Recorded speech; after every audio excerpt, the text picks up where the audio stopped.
എല്ലാവർക്കും നമസ്കാരം. ഇന്ന് നമ്മളിവിടെ നമുക്ക് എല്ലാവർക്കും അറിയേണ്ട ചില കാര്യങ്ങളാണ് പറയാൻ പോകുന്നത് കേട്ടോ. അതായത് അശ്വതി നക്ഷത്രം എന്ന് പറയുന്ന ആൾക്കാർക്ക് വളരെയധികം താല്പര്യമുള്ള ഒരു കാര്യമായിരിക്കും എന്ന് പറയുന്നത്. കാരണം നമ്മൾ അശ്വതി നക്ഷത്രം, അവരുടെ പ്രത്യേകതകൾ, അതൊക്കെയാണ് നമ്മൾ ഇന്ന് ചർച്ച ചെയ്യുന്നത്. ഈ അശ്വതി നക്ഷത്രത്തിന് ഒരു പ്രത്യേകതയുണ്ട്. നമ്മൾ എല്ലാവരും നമുക്ക് ആകെ 28 നക്ഷത്രങ്ങളാണുള്ളത്. ആ 28 നക്ഷത്രങ്ങളിൽ ഒന്നാമത്തെ നക്ഷത്രമാണ് അശ്വതി നക്ഷത്രം. അതായത് മേഷരാശിയാണ് നമ്മുടെ ആദ്യത്തെ രാശി. അതായത് എല്ലാ വൃത്തങ്ങളുടെയും ഗോളങ്ങളുടെയും മെഷർമെന്റ് അളവ് എന്ന് പറഞ്ഞാൽ 360 ഡിഗ്രിയാണെന്ന് നമ്മൾ സ്കൂളുകളിലൊക്കെ പഠിച്ചിട്ടുണ്ട്. അപ്പൊ അതുകൊണ്ട് ആ 360 ഡിഗ്രിയില് ആദ്യത്തെ പോയിന്റ്, അതായത് 0 to 30 ഡിഗ്രിയിൽ വരുന്ന ഒരു രാശിയാണ് മേഷരാശി.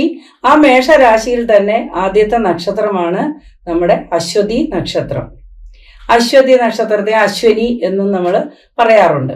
അപ്പൊ ഈ അശ്വതി നക്ഷത്രക്കാരെന്ന് പറഞ്ഞു കഴിഞ്ഞാൽ ആദ്യത്തെ നക്ഷത്രക്കാരാണ്. അവരിരിക്കുന്ന രാശി എന്ന് പറഞ്ഞാൽ മേഷരാശിയാണ്. അപ്പൊ ആ മേഷരാശിയുടെ അധിപൻ എന്ന് പറഞ്ഞാൽ ചൊവ്വയാണ്. അതുകൊണ്ട് ഇവർ കുറച്ച് വൈബ്രന്റ് ആയിരിക്കും, ആക്റ്റീവ് ആയിരിക്കും, അല്ലെങ്കിൽ സ്മാർട്ട് ആയിരിക്കും. എന്ന് പറഞ്ഞു കഴിഞ്ഞാൽ അവർ ഭയങ്കര ഊർജസ്വലരായിരിക്കും, ഉത്സാഹികളായിരിക്കും, സ്ഥിരോത്സാഹികളായിരിക്കും എന്നാണ് നമ്മൾ കണ്ടുവരുന്നത്. അപ്പൊ ആദ്യത്തെ നക്ഷത്രമായ അശ്വതി ആയതുകൊണ്ട് അശ്വതി നക്ഷത്രത്തിനൊരു പ്രണാമം.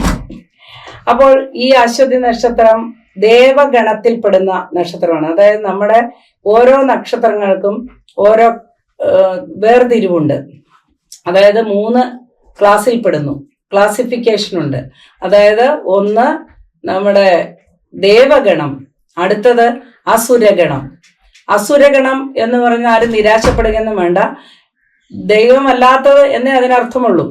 ദേവഗണം, അസുരഗണം, മനുഷ്യഗണം, ഈ 3 ഗണത്തിലായിട്ട് മനുഷ്യരാശിയെ തിരിച്ചിരിക്കുന്നു. ഇതെങ്ങനെയാണ് തിരിച്ചിരിക്കുന്നതെന്ന് വെച്ചാൽ നമ്മളുടെ പൂർവജന്മ കർമ്മഫലത്തിന്റെ അടിസ്ഥാനത്തിലാണ് നമ്മൾ ജന്മം കൊള്ളുന്നത്. നമ്മൾ ഓരോരുത്തരും നമ്മുടെ കർമ്മഫലം അനുഭവിച്ച് തീർക്കേണ്ടതുണ്ട്. ആ അനുഭവിച്ച് ആത്മശുദ്ധിക്ക് വന്നവരാണ് നമ്മളെല്ലാവരും. അപ്പോൾ നമുക്ക് വരുന്ന ഓരോ കഷ്ടം, എനിക്ക് മാത്രം ഇങ്ങനെ, ചില ആൾക്കാർ കേൾക്കുമ്പോൾ നീ അശ്വതിയാണോ, എങ്കിൽ പിന്നെ അതിന്റെ കാര്യം പോക്ക് എന്നൊക്കെ പറഞ്ഞ് നമ്മളെ പേടിപ്പിക്കും. അങ്ങനെ ഒന്നുമില്ല. നമ്മുടെ കർമ്മഫലം അനുസരിച്ച് നമ്മൾ ഈ നക്ഷത്രത്തിൽ ജനിച്ചാലും നമ്മൾ ജനിക്കുന്ന ലഗ്നം എന്ന് പറഞ്ഞാൽ ടൈം ആൻഡ് സ്പേസ്, നമ്മൾ ജനിക്കുന്ന നക്ഷത്രം അല്ലെങ്കിൽ നമ്മൾ ഏത് നക്ഷത്രത്തിൽ ജനിക്കുന്നു എന്നുള്ളതും പ്രാധാന്യമാണ്. അതേപോലെ തന്നെ നമ്മൾ ജനിക്കുന്ന സമയവും കാലവും, അല്ലെങ്കിൽ സ്പേസ് എന്ന് പറഞ്ഞാൽ സമയവും സ്ഥലവും വളരെ പ്രാധാന്യം അർഹിക്കുന്നു. അപ്പൊ അതിനെ നമ്മൾ ലഗ്നം എന്നൊക്കെ വിളിക്കുന്നു. അപ്പൊ ആ ലഗ്നവും ഒക്കെ നമ്മളെ സ്വാധീനിക്കുന്നുണ്ട്. നക്ഷത്രം മാത്രമല്ല നമ്മളെ സ്വാധീനിക്കുന്നത്. എന്താണ് ഈ നക്ഷത്രം?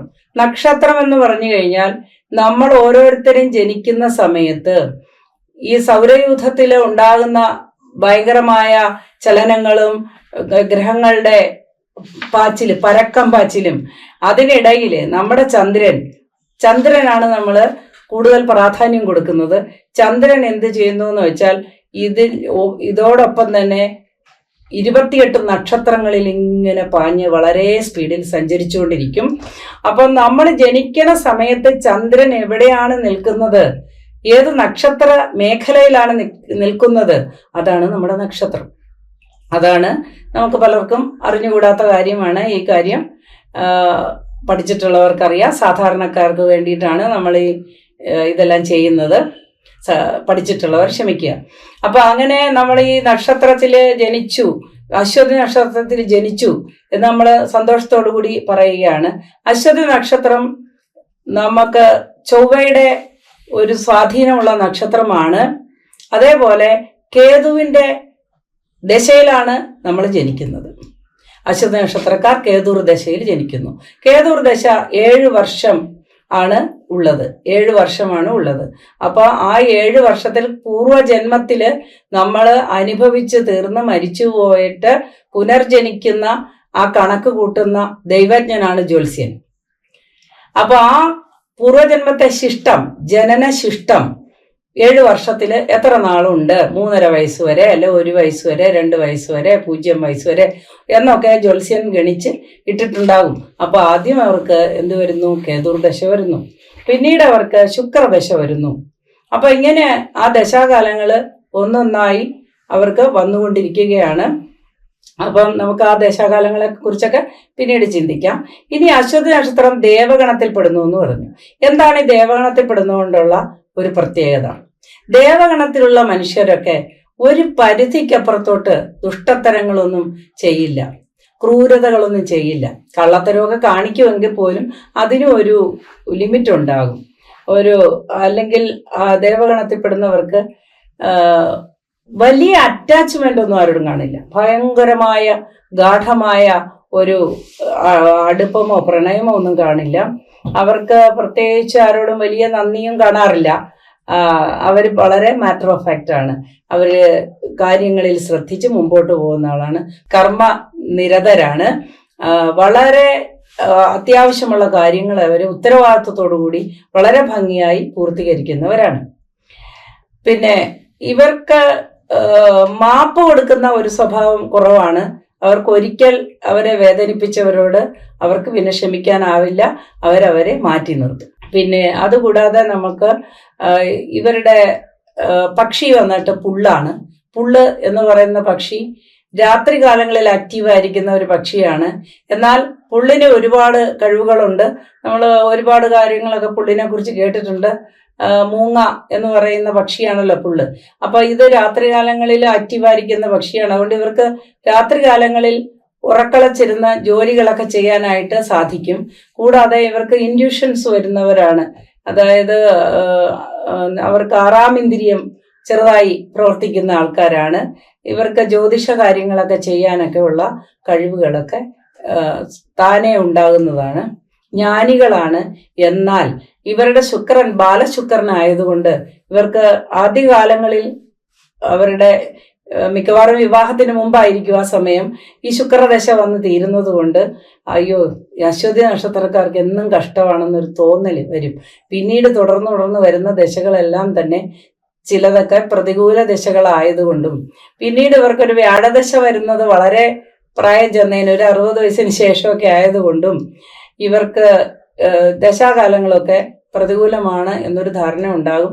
എങ്കിലും നമ്മൾ ജനിക്കുന്ന ലഗ്നം അനുസരിച്ച്, നമ്മളുടെ വ്യാഴത്തിന്റെ സ്ഥിതി അനുസരിച്ച്, ഇങ്ങനെ പല പല ആസ്പെക്ട് അനുസരിച്ച് അശ്വതി നക്ഷത്രക്കാർക്ക് വളരെ ഗുണങ്ങളുണ്ടാകും. ഇവരുടെ വൃക്ഷം കാഞ്ഞീരമാണ്. ഈ കാഞ്ഞീര വൃക്ഷത്തിനൊരു പ്രത്യേകത, ഇത് ഔഷധ ഗുണമുള്ള വൃക്ഷമാണ്. മന്ത്രവാദം, പൂജ അതൊക്കെ ചെയ്യാനായിട്ടും ആവാഹനങ്ങൾ നടത്താനൊക്കെ കാഞ്ഞിരത്തടിയൊക്കെ നമ്മൾ ഉപയോഗിക്കുന്നതായിട്ട് നമ്മൾ പറഞ്ഞു കേട്ടിട്ടുണ്ടല്ലോ. അപ്പൊ അതുപോലെ ഇവർക്ക് ഇതുപോലെയുള്ള ദുഷ്ടശക്തികളെയൊക്കെ പ്രതികരിക്കാനുള്ള ഒരു കഴിവ് ജന്മന ഉണ്ടാകുന്നുണ്ട് ഈ നക്ഷത്രഫലം കൊണ്ട്. ഇവർ പുരുഷ യോനിയിൽ ജനിച്ചിരിക്കുകയാണ്. അപ്പോൾ അതുകൊണ്ട് ഇവരുടെ എല്ലാവരും ഷോൾഡറൊക്കെ വളരെ വിരിഞ്ഞതായിരിക്കും. അവർക്ക് പുരുഷന്മാരെ കുറിച്ച് പറയുകയാണെങ്കിൽ പുരുഷന്മാർ ക്ഷമിക്കുക. അതായത് പുരുഷൻ മെൻ ആർ ഫിസിക്കലി സ്ട്രോങ്, അതായത് ശാരീരം കൊണ്ട് അവര് ബലവാന്മാരാണ്. എന്നാൽ അവർ വൈകാരികമായി ദുർബലരാണ്. അപ്പോൾ ഈ അശ്വതി നക്ഷത്രക്കാരും അപ്രകാരം ആയിരിക്കും. അവർക്ക് ഇമോഷൻസ് ഒക്കെ കൂടുതലായിരിക്കും. പെട്ടെന്ന് ദേഷ്യം വരും, പെട്ടെന്ന് പ്രതികരിക്കും. പക്ഷെ അവർ മനസ്സൊക്കെ വളരെ ശുദ്ധമായിരിക്കും. പ്രതികരിച്ചു കഴിയുമ്പോൾ അവർ ശാന്തമാകും. പകയും വൈരാഗ്യവും ഒന്നും അവർ വെച്ചുകൊണ്ടിരിക്കില്ല. ദേവഗണം ആയതുകൊണ്ട് അവർക്ക് മാപ്പ് കൊടുക്കുന്ന ഒരു ശീലം ഉണ്ട്. എങ്കിലും മറ്റ് ഗണങ്ങളെ അപേക്ഷിച്ച് അവര് മാപ്പ് കൊടുത്താലും മറ്റുള്ള അങ്ങനെയുള്ള വിരോധികളുമായി ബന്ധം പുലർത്തുന്നതായി കാണുന്നില്ല. ഇനി അടുത്തതായി നമുക്ക് മകയിര നക്ഷത്രം നോക്കാം. ദേവഗണത്തിൽപ്പെട്ട നക്ഷത്രങ്ങൾ മാത്രമാണ് നമ്മൾ ഇന്ന് ചർച്ച ചെയ്യുന്നത്. ഇനി അടുത്തതായി മകയിര നക്ഷത്രമാണ്. മകയിര നക്ഷത്രം ഒരു മുറിഞ്ഞ നക്ഷത്രമാണ്. അശ്വതി പോലെയല്ല. അത് ഇടവക്കൂറിലും മിഥുനക്കൂറിലുമായിട്ട് വ്യാപരിച്ചു കിടക്കുന്നു. പകുതി ഇടവക്കൂറിലും പകുതി മിഥുനക്കൂറിലുമായിട്ട് വ്യാപരിച്ചു കിടക്കുന്നു. അപ്പോൾ മകയിര നക്ഷത്രക്കാർക്ക് സ്വഭാവം പറയുമ്പോൾ 2 തരത്തിലുള്ള സ്വഭാവമുള്ള ആൾക്കാരായിരിക്കും. ഇടവക്കൂറുകാരാവട്ടെ, ഇടവക്കൂറിന്റെ അധിപൻ വന്ന് ശുക്രനായതുകൊണ്ട് അവരുടെ ആത്മീയ മാതാവ് എന്ന് പറയുന്നത് അവരുടെ രാശിയാധിപൻ എന്ന് പറയുന്നത് ശുക്രനാണ്. അപ്പൊ ആ ശുക്രന്റെ സ്വഭാവങ്ങളൊക്കെ അവർക്കുണ്ടാകും. കലാവാസന അതേപോലെയുള്ള കാര്യങ്ങളൊക്കെ അവർക്കുണ്ടാകും. ഇവർ ദേവഗണത്തിൽപ്പെട്ട ആൾക്കാരായതുകൊണ്ട് അവർ വളരെയധികം ക്ഷമയുള്ളവരായിരിക്കും, ശാന്തരായിരിക്കും. മടിയന്മാരുമാണ്, കുറച്ച് ഒരു പരിധി വരെ മടിയന്മാരും ആയിരിക്കും. ഇടവക്കൂറുകാരുടെ കാര്യമാണ് പറയുന്നത്. മകയിര നക്ഷത്രക്കാർ ഇടവക്കൂർ അവരെന്നാൽ ഒരിക്കൽ തുടങ്ങിക്കഴിഞ്ഞാൽ അവർക്ക് സ്റ്റാർട്ടിംഗ് ട്രബിളാണ്, തുടക്കത്തിലുള്ള ഒരു തടസ്സമേ ഉള്ളൂ. തുടങ്ങിക്കഴിഞ്ഞാൽ പിന്നെ അവര് ആ ജോലി പൂർത്തിയാക്കിയിട്ടേ വരൂ. പിന്നെ ഇവര് നമ്മൾ അങ്ങനെ ഒരു പെർഫെക്ഷനിസ്റ്റുകളാണ് ഇവർ. അതായത് എന്തെങ്കിലും ഒരു ജോലി ചെയ്തു കഴിഞ്ഞാൽ അത് വളരെ പെർഫെക്റ്റ് ആയിരിക്കണം, വളരെ പൂർണ്ണമായിരിക്കണം എന്ന് പൂർണ്ണതയിൽ വിശ്വസിക്കുന്നവരാണ്. അതുകൊണ്ട് ഇവർക്ക് ആത്മധൈര്യം കുറവാണ്. അവരെന്ത് ചെയ്താലും ഇത് പൂർണ്ണമായില്ല എന്നിങ്ങനെ തോന്നിക്കൊണ്ടിരിക്കുകയും മനസ്സമാധാനം പോവുകയും ചെയ്യും. അപ്പൊ അതുകൊണ്ട് ഈ മകര നക്ഷത്രക്കാരെ ഇടവക്കൂറുകാർക്ക് എഴുത്ത് കാര്യങ്ങളിലൊക്കെ താല്പര്യം ഉണ്ടാകും, വായനയിൽ താല്പര്യം ഉണ്ടാകും. ഇരുന്നുള്ള ഏത് ജോലിയും അവർക്ക് വളരെ താല്പര്യമുള്ളതായിരിക്കും.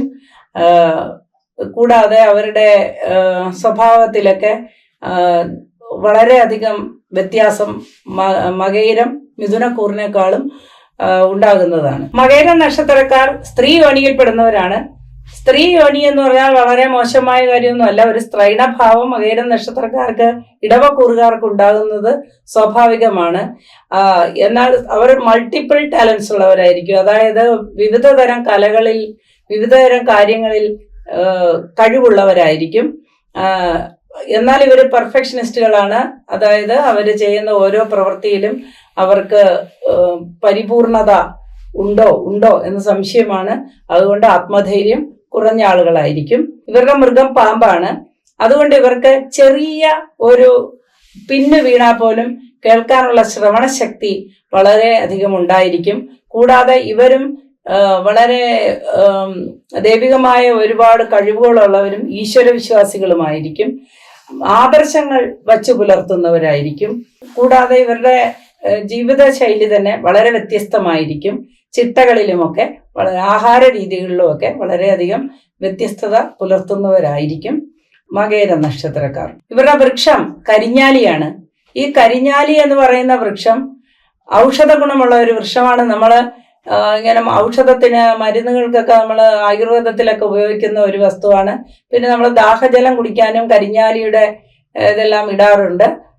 അതുകൊണ്ട് ഈ കരിഞ്ഞാലി വൃക്ഷമായിട്ടുള്ളതുകൊണ്ട് ഇവർക്ക് ഔഷധ ഗുണമുണ്ട്. ഇവർക്ക് ഹീലിംഗ് ടച്ച് എന്ന് നമ്മൾ പറയുന്ന, ആരെങ്കിലും അവർക്ക് ചികിത്സിച്ച് മാറ്റാനോ അല്ലെങ്കിൽ സാന്ത്വനിപ്പിക്കാനോ ഒക്കെ ഉള്ള ഒരു കഴിവ് ഭയങ്കരമാണ്. അതേപോലെ നിയമകാര്യങ്ങളിലൊക്കെ മകയിര നക്ഷത്രക്കാർക്ക് വളരെയധികം ജ്ഞാനമുണ്ടാകും.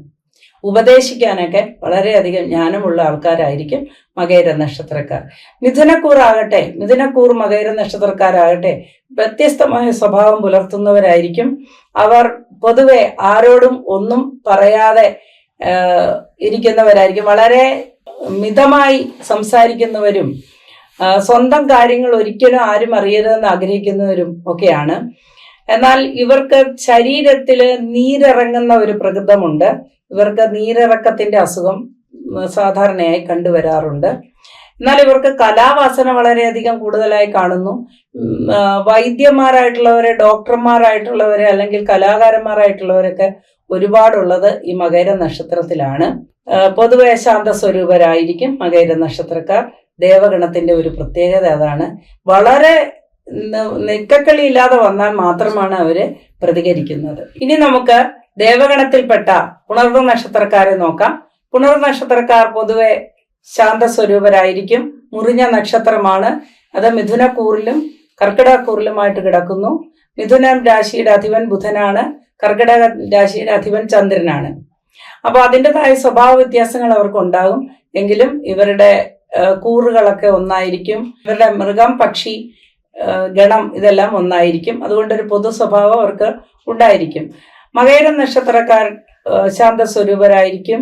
ആരോടെങ്കിലും അടുക്കാൻ കുറച്ച് ബുദ്ധിമുട്ടുള്ളവരാണ്. കുറച്ചൊരു റിസർവേഷൻ, അല്ലാതെ പെട്ടെന്ന് ചാടിക്കയറി ആരുമായിട്ട് അടുക്കുകയില്ല.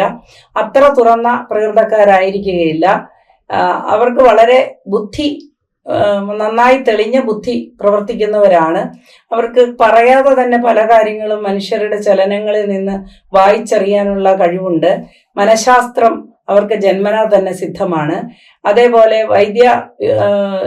വൈദ്യന്മാരായിട്ടുള്ളവർ അല്ലെങ്കിൽ ഡോക്ടർമാരായിട്ടുള്ളവരൊക്കെ മിക്കവാറും ഇതേപോലെ പുണർന്ന നക്ഷത്രക്കാരായിരിക്കും. അവർക്ക് അതീന്ദ്രിയ ജ്ഞാനം ഉണ്ടാകാൻ സാധ്യതയുണ്ട്. അതേപോലെ അവർക്ക് മനുഷ്യന്റെ ഈ ഓറ, ഔട്ടർ എനർജി, ഇതെല്ലാം അവർക്ക് ദർശിക്കാനുള്ള കഴിവ് ജന്മനാ തന്നെ ഉണ്ടാകും. വളരെയധികം കഴിവുകളുള്ള ആൾക്കാരാണ്. എന്നാൽ ആത്മവിശ്വാസം കുറച്ച് കുറവാണ്. കലാപരമായി അവർക്ക് വളരെയധികം കഴിവുകൾ ഉണ്ടാകും. വായനാശീലം, എഴുത്ത്, അതേപോലെയുള്ള കാര്യങ്ങളെല്ലാം ഉണ്ടാകും. കാരണം ആ രാശിയുടെ അധിപൻ ബുധനാണ്. അതുകൊണ്ട് ബുദ്ധിപരമായ കാര്യങ്ങൾ, അതുപോലെ ബാങ്കിങ്, അക്കൗണ്ടിങ് ഒക്കെ മേഖലകളിൽ പുണർന്ന നക്ഷത്രക്കാരെ കൂടുതലായി നമുക്ക് കാണാം. അവരുടെ പക്ഷി വന്നിട്ട് ചെമ്പോത്താണ്. ചെമ്പോത്ത് എന്ന് പറഞ്ഞാൽ നമ്മൾ ഉപ്പൻ എന്ന് പറയുന്ന പക്ഷിയാണ്. അതിന് ഇംഗ്ലീഷില് കോക്കൽ, ഗ്രേറ്റ് കോക്കൽ എന്ന് പറയും. അതിനെ ലക്കി ബേർഡ് എന്നാണ് വിളിക്കുന്നത്. നമുക്കും ഉപ്പൻ ഐശ്വര്യത്തിന്റെ പക്ഷിയാണ്. ഉപ്പൻ ഗ്രഹത്തിൽ വരുന്നത് ഐശ്വര്യമാണ്. ഉപ്പൻ ചിലയ്ക്കുന്ന സമയം മുഹൂർത്തമായി കണക്കാക്കുന്നു. ആ സമയത്ത് നടക്കുന്ന ക്രയവിക്രയങ്ങളൊക്കെ വളരെ ഫലപ്രദമായിട്ട് കണ്ടുവരുന്നു. അപ്പോൾ ഈ വ്യക്തികളുടെ പ്രത്യേകത എന്തെന്ന് വെച്ചാൽ അവർക്ക് ഒരു യോഗമുണ്ട്. ആ യോഗം എന്തെന്ന് പറഞ്ഞു കഴിഞ്ഞാൽ അലഭ്യലക്ഷ്മി യോഗം പോലെ അവര് എവിടെയെങ്കിലും ഒരു ഒഴിഞ്ഞ കടയിൽ ചെന്ന് കഴിഞ്ഞാൽ ആളൊഴിഞ്ഞ കടയിൽ കടക്കാരനും മാത്രമേ ഉള്ളൂ, ആരും കസ്റ്റമേഴ്സ് ഇല്ല. അങ്ങനെയുള്ള ഒരു അവസരത്തിൽ അവർ കടയിൽ ചെന്ന് കഴിഞ്ഞാൽ നിമിഷങ്ങൾക്കകം ആ കടയിൽ ആളുകൾ തടിച്ചുകൂടുന്നതായിട്ട് കാണാം. ചെമ്പോത്ത് പക്ഷിയായിട്ടുള്ളവർക്കുള്ളതാണ്. അവരുടെ കൈകൊണ്ട് കൈനീട്ടം വാങ്ങിക്കുക, അവരെ ദർശനം നടത്തുക, രാവിലെ പ്രഭാത ദർശനം നടത്തുകയൊക്കെ ചെയ്യുന്നത് നമുക്ക് ഭാഗ്യം തരുന്നതാണ്. എന്നാൽ അവർക്ക് ഈ ഭാഗ്യം ഉണ്ടാകുന്നതായി കാണുന്നില്ല. അവരുടെ മൃഗം എന്ന് പറയുന്നത് പൂച്ചയാണ്. അതുകൊണ്ട് അവര് നിശബ്ദമായിട്ടാണ് കാര്യങ്ങളെല്ലാം ചെയ്യുന്നത്. എന്നാൽ അവർ വളരെ ഒബ്സർവേറ്റീവ്, വളരെ നിരീക്ഷണ പാടവമുള്ളവരായിരിക്കും. എന്നാൽ അവർക്ക് വലിയ അറ്റാച്ച്മെന്റ് ഒന്നും ആരോടും ഉള്ളതായിട്ട് കാണുന്നില്ല. ഇവരുടെ വൃക്ഷം മുളയാണ്. ഇവർ നട്ടാൽ കായ്കനികൾ ഉണ്ടാകാറില്ല സാധാരണ. എന്നാൽ ഇവർ പുറമെ വളരെ ഗൗരവമുള്ളവരും സീരിയസ് ആണെന്നൊക്കെ തോന്നും, ഒരു പ്രത്യേക സ്വഭാവമാണെന്നൊക്കെ തോന്നും. പക്ഷേ അവരുടെ ഉള്ള് വളരെ ശുദ്ധമായിരിക്കും. എന്നാൽ അവര് ഒരു സാഹചര്യം വരുമ്പോൾ, ഒരു വിപരീത സാഹചര്യം വരുമ്പോൾ പെട്ടെന്നാണ് അവര് വളരെ കരുത്തുറ്റവരാകുകയും പ്രതികരണ ശേഷി കൂടുതലായിട്ട് വരികയും ചെയ്യുന്നു. അതുകൊണ്ട് ഏത് സാഹചര്യങ്ങളെയും അതിജീവിക്കാൻ അവർക്ക് തന്നെ അവരുടെ ഉള്ളിൽ തന്നെ പരിഹാരം ഉള്ളതായി കാണുന്നു. അടുത്തതായി പൂയം നക്ഷത്രമാണ് ദേവഗണത്തിൽ വരുന്ന നക്ഷത്രം. ദേവഗണത്തിൽപ്പെട്ട പൂയം നക്ഷത്രക്കാർക്ക് എന്നാൽ ഇപ്പറഞ്ഞ ആ ഒരു ക്ഷമയും സഹിഷ്ണുതയും ഒന്നുമില്ല. പക സൂക്ഷിക്കുന്നവരായിരിക്കും. എന്തെങ്കിലും വൈരാഗ്യം വന്നാൽ അവർക്കത് മറക്കാനോ അതിനെ മറച്ചു വെക്കാനോ സാധിക്കുകയില്ല. അവർക്ക് പെട്ടെന്ന് ദേഷ്യം വരികയില്ല എങ്കിൽ പോലും അവർക്ക് ദേഷ്യം വന്നാൽ അവരത് നന്നായി പ്രകടിപ്പിക്കും. എന്നാൽ ഇവർ വളരെയധികം സ്നേഹമുള്ള, അറ്റാച്ച്മെന്റ് ഉള്ളവരായിരിക്കും. പ്രത്യേകിച്ച് അവരുടെ കുടുംബത്തോട് അവർക്ക് ഭയങ്കരമായ അറ്റാച്ച്മെന്റ് ആയിരിക്കും. തൻ്റെ കുടുംബത്തിനെ ഏറ്റവും നല്ല കവചം കൊണ്ട് സംരക്ഷിക്കുന്നവരായിരിക്കും പൂയം നക്ഷത്രക്കാർ. ഇവർ പുരുഷ യോനിയിൽപ്പെട്ടവരാണ്. അതുകൊണ്ട് ഇവർ പുറമേ ഭയങ്കര ധീരന്മാരായി ഇരിക്കുമെങ്കിലും, ശാരീരികമായി ബലവാന്മാരായിരിക്കുമെങ്കിലും മാനസികമായി അവർ വളരെ ദുർബലരായിരിക്കും. ഇമോഷണലി അവർ കുറച്ച് വീക്കാണ്, വൈകാരികമായി ദുർബലരാണ്. അത് കൂടാതെ അവരുടെ രാശി കർക്കിടക രാശി ആയതുകൊണ്ട്, അതിൻ്റെ അധിപൻ ചന്ദ്രനായതുകൊണ്ട് ചില കാര്യങ്ങളിൽ അവർക്ക് സ്ഥിരത ഉണ്ടാവുകയില്ല. തീരുമാനങ്ങൾക്കും സ്ഥിരത ഉണ്ടാകാൻ പാടാണ്. എപ്പോഴും സംശയങ്ങളായിരിക്കും, പലതരത്തിലുള്ള സംശയമുണ്ടാകാം. പിന്നെ അതുകൂടെ ആകെപ്പാടെ അത് വേണോ ഇത് വേണോ എന്നൊക്കെയുള്ള ഒരു സ്ഥിരതയില്ലായ്മ ഇവർക്ക് ഉണ്ടാകാൻ സാധ്യതയുണ്ട്. പക്ഷെ ഇവർ വളരെ വിശ്വസ്തരാണ്, ആരെയും ചതിക്കുന്ന ആൾക്കാരായിരിക്കുകയില്ല. ഇവരുടെ വൃക്ഷം എന്ന് പറഞ്ഞാൽ അരയാലാണ്. അതുകൊണ്ട് ഇവർ ആശ്രയിക്കുന്നവർക്ക് അഭയം കൊടുക്കുന്ന ആൾക്കാരായിരിക്കും. ദാനധർമ്മങ്ങൾ അല്ലെങ്കിൽ ദയാദാക്ഷിണ്യമൊക്കെ കൂടിയ ആൾക്കാരായിരിക്കും. ഇവരുടെ പക്ഷിയും ചെമ്പോത്താണ്. ഇവരും ഐശ്വര്യമുള്ള ആൾക്കാരാണ്. ഇവർ സമീപിക്കുന്ന ആളുകൾക്ക് അല്ലെങ്കിൽ ഇവരുമായി അടുത്ത് പെരുമാറുന്ന ആളുകൾക്ക് ഐശ്വര്യം വരിക പതിവാണ്. അയൽപക്കത്തുകാർക്ക് വരെ ഗുണമുള്ള ഒരു നക്ഷത്രമാണ്. സ്വന്തമായി അത്തരത്തിലൊരു ഐശ്വര്യം അവർക്ക് ഉണ്ടാകണമെന്നില്ല. ഇവർ ഒരുപാട് പരിശ്രമിച്ചാൽ മാത്രമാണ് ഇവർക്ക് ഫലം ലഭിക്കുന്നത്. അപ്രതീക്ഷിത ഭാഗ്യങ്ങൾ വന്നു ചേരുന്ന നക്ഷത്രക്കാരാണ് പൂയം നക്ഷത്രക്കാർ. അടുത്തതായി അത്തം നക്ഷത്രം നോക്കാം. ദേവഗണത്തിൽപ്പെട്ട ഒരു നക്ഷത്രമാണ് അത്തം നക്ഷത്രം. അത്തം നക്ഷത്രക്കാർ പൊതുവെ ശാന്തശീലരാണ്. വളരെ ഐശ്വര്യമുള്ള ഒരു നക്ഷത്രക്കാരാണ്. ഇവരുടെ രാശി കന്നിരാശിയാണ്. അപ്പൊ കന്നിരാശി എന്ന് പറഞ്ഞു കഴിഞ്ഞാൽ അതിന്റെ അധിപനും ബുധനാണ്. എന്നാൽ അതിന്റെ അടയാളം എന്ന് പറഞ്ഞാൽ ഒരു സ്ത്രീ തനിയെ ഒരു വള്ളത്തില് ഒരു കയ്യിൽ കതിരും മറുകയിൽ അഗ്നിയുമായിട്ട് സ്വന്തം മനസ്സുകൊണ്ട് തുഴഞ്ഞു പോകുന്ന ആ ഒരു ഇതാണ്. അവര് വളരെ ഫോക്കസ്ഡ് ആണ്. അതായത് അവർക്ക് ലക്ഷ്യബോധമുള്ളവരായിരിക്കും. ഒരു കാര്യം ഏറ്റെടുത്താൽ അത് വളരെ നന്നായി നിർവഹിക്കുന്നവരായിരിക്കും. ഇവരുടെ മൃഗം പോത്താണ്. അതുകൊണ്ട് ഇവർക്ക് ജലവുമായി ബന്ധപ്പെട്ട കാര്യങ്ങളായിരിക്കും കൂടുതൽ അഭികാമ്യമായിട്ടുള്ളത്. ഇവർ വളരെ പരോപകാരികളും മറ്റുള്ളവരെ സ്നേഹിക്കുന്നവരുമായിരിക്കും. മറ്റുള്ളവരുടെ അനുകമ്പ കൂടുതലായിട്ടുള്ള ആൾക്കാരായിരിക്കും അത്തം നക്ഷത്രക്കാർ. പൊതുവെ വിവാഹ കാര്യങ്ങൾക്കൊക്കെ കുറച്ച് തടസ്സങ്ങളും താമസവും ഒക്കെ അവർക്ക് കണ്ടുവരാറുണ്ട്. ഉത്തരവാദിത്തം വളരെയധികം തോളിലേറ്റുന്ന ആൾക്കാരായിരിക്കും പൊതുവെ അത്തം നക്ഷത്രക്കാർ, പ്രത്യേകിച്ച് സ്ത്രീകൾ. പുരുഷന്മാരെക്കാളും ഉത്തരവാദിത്തം കൂടുതൽ സ്ത്രീകൾക്കായിരിക്കും അത്തം നക്ഷത്രത്തിൽ ജനിക്കുന്നവർക്ക്. ബുദ്ധിമതികളായിരിക്കും, ബുദ്ധിമാന്മാരായിരിക്കും. അവരുടെ വൃക്ഷം അമ്പഴമായതുകൊണ്ട് അവർ ദുർബല ചിത്തരായിരിക്കും. പെട്ടെന്ന് തകർന്ന ആൾക്കാരായിരിക്കും. എന്തെങ്കിലും ഒരു പ്രശ്നം ഉണ്ടായാൽ തകർന്ന് വീഴുന്ന ആൾക്കാരായിരിക്കും. എന്നാൽ അവര് പ്രശ്നത്തിൽ നിന്ന് അത്ഭുതകരമായി ഉയരുന്നവരാണ്. പൊതുവെ ശിവഭക്തരായിരിക്കും അത്തം നക്ഷത്രക്കാർ. ഈശ്വര വിശ്വാസികളും ആയിരിക്കും. ഇവരുടെ പക്ഷി കാക്കയാണ്. കാക്കയുടെ ഗുണം എന്തെന്നാൽ ഏത് സാഹചര്യവും അഡ്ജസ്റ്റ് ചെയ്യുന്ന, ഏത് സാഹചര്യവും അനുസരിച്ച് പൊരുത്തപ്പെടുന്ന ഒരു ആളുകളായിരിക്കും ഇവര്. ഉള്ളത് കൊണ്ട് തൃപ്തിപ്പെടുകയും ഉള്ളതുപോലെ പെരുമാറുകയും ചെയ്യുന്ന ആൾക്കാരായിരിക്കും. പൊതുവെ ദാരിദ്ര്യം ഇവരെ അങ്ങനെ ബാധിക്കാറില്ല. അവരെപ്പോഴും സമ്പാദ്യശീലരാണ്. എല്ലാം ഒന്ന് സൂക്ഷിച്ചു വെക്കുന്ന ആൾക്കാരായിരിക്കും. അടുത്തതായി ദേവഗണത്തിൽപ്പെടുന്ന നക്ഷത്രമാണ് ചോതി നക്ഷത്രക്കാര് വളരെ കലാവാസനയുള്ളവരായിരിക്കും. തുലാരാശിക്കാരാണ്. ബിസിനസ്സിൽ താല്പര്യമുള്ളവരായിരിക്കും. അവരുടെ രാശിയാധിപൻ എന്ന് പറയുന്നത് ശുക്രനാണ്. അവർക്ക് നല്ല ജ്ഞാനങ്ങളും അല്ലെങ്കിൽ ഈ ബിസിനസ്സിലുള്ള കാര്യങ്ങളിലൊക്കെ ഉള്ള ഒരുപാട് കഴിവുകളും ഒക്കെ ഉള്ള ആൾക്കാരായിരിക്കും. കലാവാസന വളരെയധികം ഉണ്ടായിരിക്കും. എല്ലാ തരത്തിലുള്ള ടെക്നോളജികളൊക്കെ മിക്കവാറും ചോതി നക്ഷത്രക്കാരാണ് ഉള്ളത്. നമ്മുടെ സ്വാതി തിരുനാൾ സംഗീതജ്ഞൻ, അദ്ദേഹം ബഹുമുഖ പ്രതിപാദനനായിരുന്നു. ഭരണകാര്യത്തിലുമൊക്കെ മുൻഗണനയിലായിരുന്നു. അപ്പൊ അതുകൊണ്ട് ഇദ്ദേഹത്തിന് ഒരുപാട് കഴിവുകൾ ഉണ്ടായിരുന്നു. അതുപോലെ തന്നെയാണ് സ്വാതി നക്ഷത്രക്കാർക്ക് എല്ലാവർക്കും തന്നെ അതുകൊണ്ട് കഴിവുകളുണ്ട്. എന്നാൽ അവര് വളരെ ശാന്തമായി പോകുന്ന ദേവഗണക്കാരായതുകൊണ്ട് ശാന്തമായി പോകുന്നവരാണ്. സ്വന്തമായി ആത്മപ്രശംസ അല്ലെങ്കിൽ ഞാൻ വലിയ ആളാണ്, എനിക്ക് ഇന്ന കഴിവുകളുണ്ട് എന്നൊന്നും പറഞ്ഞ് ഫലിപ്പിക്കാൻ കഴിവുള്ളവരല്ല. മറ്റുള്ളവരെ അറിയിക്കുകയില്ല, പരസ്യം ഇല്ലാത്ത ആൾക്കാരാണ്. അപ്പൊ അതുകൊണ്ട് അവരെ ആരും അധികം അറിയാറില്ല. വളരെയധികം പൂർണ്ണതയിൽ വിശ്വസിക്കുന്നവരാണ്. അതുകൊണ്ട് അവർ ദോഷൈക ദൃക്കുകളാണ്. എല്ലാവരുടെയും കാര്യങ്ങളിൽ അവർ ദോഷം മാത്രം ഹൈലൈറ്റ് ചെയ്ത് പറയുക. അംഗീകരിക്കാനായിട്ട് കുറച്ച് മടിയുള്ളവരാണ്. അപ്പൊ ആ ദോഷം പറയുമ്പോൾ നമുക്ക് അവരോട് ദേഷ്യം തോന്നും. എന്നാൽ ആ ദോഷം പറയുന്നത് നമ്മൾ തിരുത്താനാണ്, നല്ലതാകാനാണ് എന്ന് നമുക്ക് മനസ്സിലാക്കിയാൽ ചോതി നക്ഷത്രക്കാരുമായിട്ടുള്ള എല്ലാ ഇടപാടുകളും ഭംഗിയായി കലാശിക്കുന്നതാണ്. ചോതി നക്ഷത്രക്കാരുടെ മൃഗം പോത്താണ്. അതുകൊണ്ട് അവര് വളരെയധികം ജലക്രീഡയൊക്കെ ഇഷ്ടപ്പെടുന്നവരാണ്. പൊതുവെ നീന്തൽ താരങ്ങളൊക്കെ മിക്കവാറും ചോതി നക്ഷത്രക്കാരാണ്. ഭരണാധികാരികളാണ്. രാഷ്ട്രീയത്തിലൊക്കെ വളരെയധികം തെളിഞ്ഞു നിൽക്കുന്ന ആൾക്കാരായിരിക്കും ചോതി നക്ഷത്രക്കാർ. ഇവരുടെ മൃഗം എന്ന് പറഞ്ഞു കഴിഞ്ഞാൽ പോത്താണ്. അതേപോലെ തന്നെ അവരുടെ പക്ഷി കാക്കയാണ്. പക്ഷി കാക്കയായതുകൊണ്ട്, കാകൻ പക്ഷിയായതുകൊണ്ട് അവർ എല്ലാ സാഹചര്യങ്ങളിലും വളരെ അധികം അഡ്ജസ്റ്റ് ചെയ്ത് വളരെ ക്രമീകരിച്ച് മുമ്പോട്ട് പോകുന്നവരാണ്.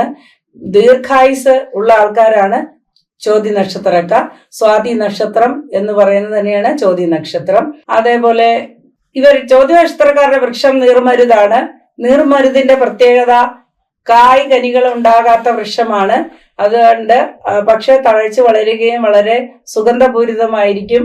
അവരോട് സമീപത്ത് നിൽക്കുന്നവർക്ക് വളരെ ആശ്വാസവും സമാധാനവും ആത്മവിശ്വാസവും ഒക്കെ കൊടുക്കുന്ന ഒരു പ്രകൃതക്കാരായിരിക്കും സ്വാതി നക്ഷത്രക്കാർ.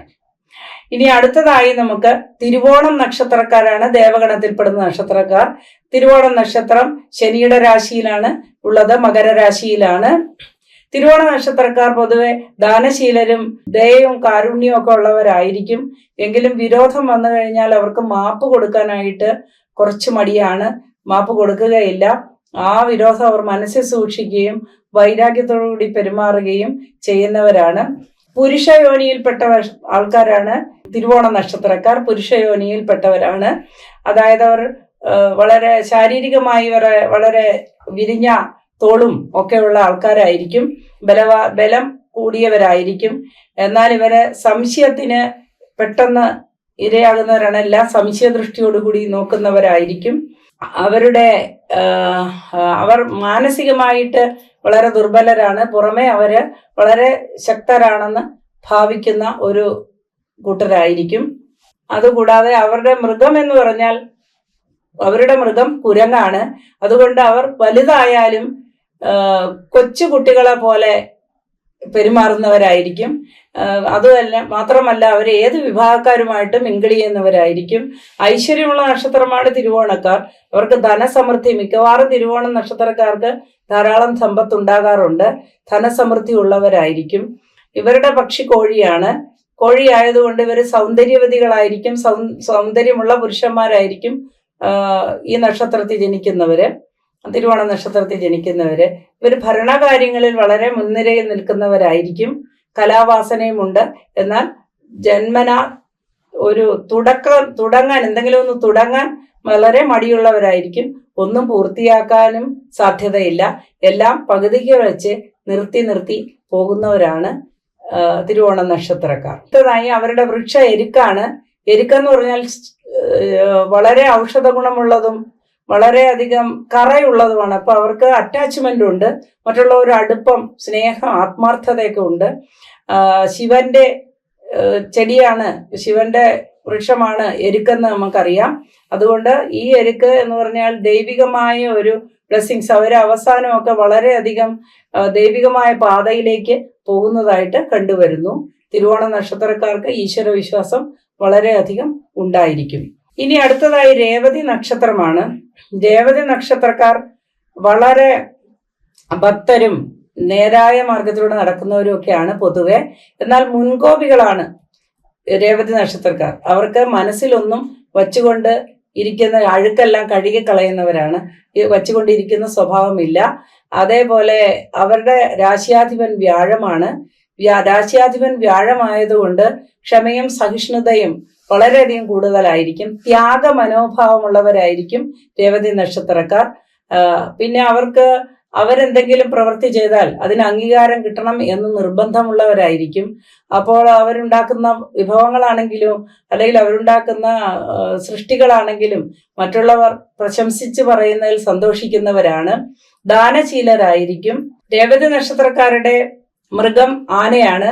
അതുകൊണ്ട് അവർക്ക് മന്ദചലനമാണ്. അവർ പതുക്കെയാണ്, സാവധാനത്തിലാണ് ചലിക്കുന്നത്. അവർക്ക് ഒരുപാട് കഴിവുകൾ ഉണ്ടെങ്കിലും അവരുടെ ചലനം, നടപ്പ് ഒക്കെ വളരെ സാവകാശത്തിലാണ്. അവർ ചെയ്യുന്ന പ്രവൃത്തികൾ വളരെ പൂർണ്ണതയോടുകൂടി ചെയ്യണമെന്ന് നിർബന്ധമുള്ളവരാണ്. മറ്റുള്ളവരെ അംഗീകരിക്കാൻ കുറച്ച് ബുദ്ധിമുട്ടുള്ളവരാണ്. അതുകൊണ്ട് എപ്പോഴും അവർ മറ്റുള്ളവരെ വിമർശിക്കുന്ന ഒരു സ്വഭാവം അവരിൽ നമുക്ക് കാണാം. അവരുടെ പക്ഷി എന്ന് പറഞ്ഞു കഴിഞ്ഞാൽ മയിലാണ്. ആ മയിൽ പക്ഷിയാകുന്നത് കൊണ്ട് രേവതി നക്ഷത്രക്കാർ പൊതുവെ സൗന്ദര്യമുള്ളവരായിരിക്കും. കൂടാതെ ഇവർക്ക് ദീർഘായുസുള്ളവരായിരിക്കും, വളരെ ആയുർദൈർഘ്യമുള്ളവരായിരിക്കും. അവരുടെ മൃഗം ആനയാണ്. അതുകൊണ്ട് അവർ മന്ദഗതിയിലാണ് നടക്കുന്നത്. സ്വന്തം കഴിവുകളെ കുറിച്ച് അവർക്ക് പൂർണ്ണമായും അറിഞ്ഞുകൂടാത്തതുകൊണ്ട് അവർ അടിമയെ പോലെ എല്ലാവർക്കും നിന്നു കൊടുക്കുന്നവരും വഴങ്ങുന്നവരുമാണ്, വിധേയത്വമുള്ളവരായിരിക്കും. രേവതി നക്ഷത്രക്കാരുടെ വൃക്ഷം ഇരിപ്പയാണ്.